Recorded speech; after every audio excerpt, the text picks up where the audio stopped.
Mwanafamilia wa M15. Hapa ni uwanja wa Benjamin Mkapa. Leo ukizikutanisha timu mbili kwenye mchezo wa kawaida wa ligi kuu Tanzania bara NBC, Young Africans dhidi ya Azam FC. Mapema tu leo hii tumefika hapa kwa ajili ya kukupa kile kinachoendelea kuanzia mwanzo hadi mwisho. Hii ni mapema. Mashabiki bado wanajivuta kuweza kufika hapa uwanjani. Hii ni saa 8 na dakika kadhaa. Tayari mageti yako wazi kwa ajili ya mashabiki kuingia.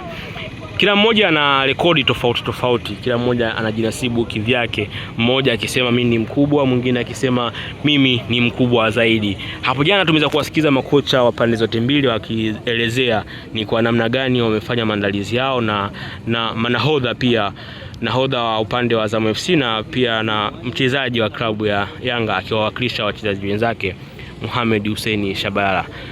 Machache walioyazungumza hapo jana ni kila mmoja kuelezea ni kwa namna gani ipo tayari kwa ajili ya mchezo huu mkubwa wa ligi kuu Dar es Salaam Derby, Young Africans dhidi ya Azam FC. Nini kienda kutokea hapo leo? Ni majira ya saa 2:30 za usiku. Kila mmoja ana rekodi yake, kila mmoja anatamani kuvunja rekodi ya mwenzake.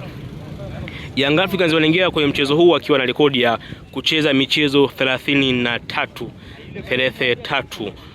bila ya kufungwa, yaani bila ya kuruhusu kupoteza. Wamefungwa lakini hawajaruhusu kupoteza mchezo, labda ile clean sheet, lakini wanaongoza kwa michezo 33 bila ya kupoteza. Je, unaona klabu ya Azam FC kivunja rekodi hiyo? Ni hapo majira ya saa 2 na dakika 15 wababe hawa kushonana, nyasi za Mkapa kuwaka moto, ulinzi ukiwa umeimarishwa tayari kwa mchezo wa Dar es Salaam Derby ukiwa kutanisha Young Africans dhidi ya Azam FC.